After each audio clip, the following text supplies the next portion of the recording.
አንዳንዴ ድንጋዮች ይዘምራሉ፣ ግድግዳዎችም ታሪክ ያወራሉ። በየመንገዱ ጥግ ስልጣኔ ትንፋሿን የምትዘራባት ያንዳንዱ ሕንፃ እንደ ግጥም የተሰፋባት ምድር ጣሊያን።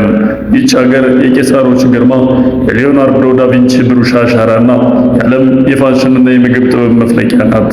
ከሮም የድንጋይ ጎዳናዎች እስከ ሲሲሊ የባህር ዳርቻዎች፣ ከጥንታዊው የሮም ግዛት ፍርስራሽ እስከ ዘመናዊው የሚላን ድምቀት ዛሬ ዓለምን በቀለም በዜማና በህንፃ ጥበብ ወደ ለወጠችው ውበት የዕለት ተዕለት ኑሮ በሆነባት ምድር እንወስዳችኋለን። ለመሆኑ ጣሊያን እንዴት የዓለም የጥበብ ሙዚየም ልትሆን ቻለች? የሮማውያን መንፈስ ዛሬም በዘመናዊው ዓለም ውስጥ እንዴት ኖረ? ይህ ዶክመንተሪ የሺህ ዓመታትን ጉዞ ይተርክልናል። አብራችሁን ቆዩ።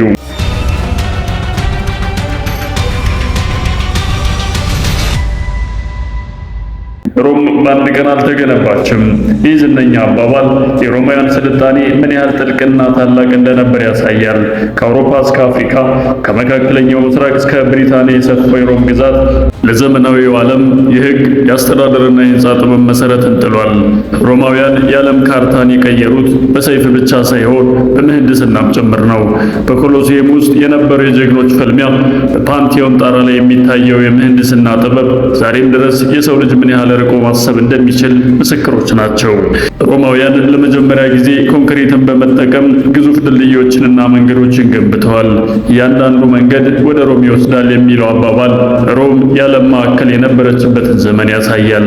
ዛሬ የምንጠቀምባቸው ብዙዎቹ የዲሞክራሲና የሪፐብሊክ ሕጎች መነሻቸው ከዚሁ ከሮማውያን አደባባዮች የተገኙ ናቸው።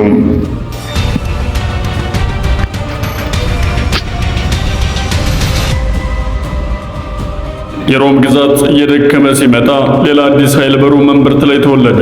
ይኸውም የካቶሊክ ቤተክርስቲያን መንፈሳዊ ስልጣን ነው። ጣሊያን በውስጧ ሌላ ሀገር የያዘች ብቸኛ ሀገር ናት። ቫቲካን በዓለማችን ትንሿ ሀገር ብትሆንም በቢሊዮን የሚቆጠሩ ሰዎችን መንፈሳዊ ሕይወት የምትመራ ኃያል ስፍራ ናት። ቅዱስ ጴጥሮስና ቅዱስ ጳውሎስ ሰማዕት የሆኑባት ይቺ ምድር የክርስትናን ታሪክ ለዘላለም ቀይረዋለች። በቫቲካን የሚገኘው የቅዱስ ጴጥሮስ ባዚሊካ ወይም የሰው ልጅ ለፈጣሪ ያለውን ክብር በህንፃ ጥበብ የገለጸበት ድንቅ ሥራ ነው። ይህ መንፈሳዊ ታሪክ ጣሊያንን የሃይማኖትና የታሪክ መገናኛ አድርጓታል። ከመካከለኛው ዘመን የጨለማ ጊዜ በኋላ በአውሮፓ ላይ ትልቅ የብርሃን ጮራ ፈነጠቀ። ያ ብርሃን ደግሞ የተለኮሰው ጣሊያን ውስጥ ነበር። ህዳሴ ወይም ሬኔሳንስ የሰው ልጅ ለጥበብ ለሳይንስና ለፍልስፍና የነበረው እይታ የተቀየረበት ወቅት ነው።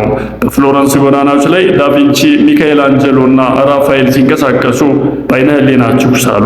እነዚህ ጠቢባን ድንጋዩን ሕይወት ሰጡት፣ ቀለምን ደግሞ ነፍስ ዘሩበት። ሊዮናርዶ ዳቪንቺ በሞናሊዛ ስዕሉ የሰው ልጅ ምስጢራዊነት ሲገልጽ፣ ሚካኤል አንጀሎ ደግሞ በሲስቲን ቻፕል ጣራ ላይ የሰው ልጅንና የፈጣሪ ትስስር በብሩሹ አስፍሯል። ህዳሴ ጣሊያንን የዓለም የጥበብ ሙዚየም አደረጋት። ዛሬ የምንደነቅባቸው ሳይንሳዊ ግኝቶችና የጥበብ ውጤቶች በሙሉ የዚሁ ዘመን ውጤቶች ናቸው።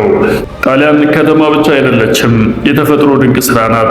በኋላ የተገነባችው ቬኒስ ልክ እንደ ህልም የምትታይ ከተማ ናት። እዚህ መኪና የለም፣ ጸጥታውን የሚሰብረው የጀልባ ተጓዦች መዝሙርና የውሃ ሞገድ ብቻ ነው። ቬኒስ የሰው ልጅ ካለው አስቸጋሪ ሁኔታ ጋር እንዴት ተላምዶ ድንቅ ነገር መፍጠር እንደሚችል ትልቅ ትምህርት ናት። ወደ መሃል ጣሊያን ስንገባ ደግሞ ቱስካኒ አረንጓዴ ኮረብታዎችን እናገኛለን። እዚህ ሕይወት ረጋ ያለች ናት። የወይን እርሻዎች፣ የወይራ ዛፎችና የሰዎቹ እንግዳ ተቀባይነት ጣሊያንን ላዶልቼ ቪታ ወይም ጣፋጭ ሕይወት የምትባልበትን ምክንያት ያስረዱናል። ይህ የተፈጥሮ ውበት ለዘመናት ገጣሚዎችንና ሳሌዎችን ሲያነሳሳ ቆይቷል። ጣሊያንን ሳያጣጥሙ ስለ ጣሊያን ማውራት አይቻልም። ፒዛና ፓስታ የዓለም የጋራ ቋንቋዎች ሆነዋል። ለጣሊያናውያን ምግብ ከወድ መሙላት በላይ ባህል፣ ፍቅርና አንድነት ነው። ነገር ግን ጥበቡ በምግብ ብቻ አያበቃም። ሚላን የዓለምን ፋሽን በበላይነት ትመራለች። አርማኒ፣ ፕራዳና ጉቺ የጥራትና የውበት መገለጫዎች ናቸው። በሌላ በኩል ደግሞ እንደ ፌራሪና ላምበርጊኒ ያሉ የስፖርት መኪናዎች የጣሊያንን የምህንድስና ጥበብና ፍጥነት ያሳያሉ። ጣሊያንን ከጥንት ታሪኳ ጋር ሳታጣላ የነገውን ዓለም በፋሽንና በቴክኖሎጂ እየመራች ትገኛለች። አደረገች። ጣሊያንን መጎብኘት ማለት ካለፈው ታሪክ ጋር ፊት ለፊት መገናኘት ማለት ነው። ይህች ሀገር ያስተማረችን ትልቁ ነገር ውበት ለሰው ልጅ ነፍስ ምግብ እንደሆነ ነው። ስልጣኔዎች ቢፈራረሱም ጥበብ ግን ጊዜን ተሻግራ ትኖራለች።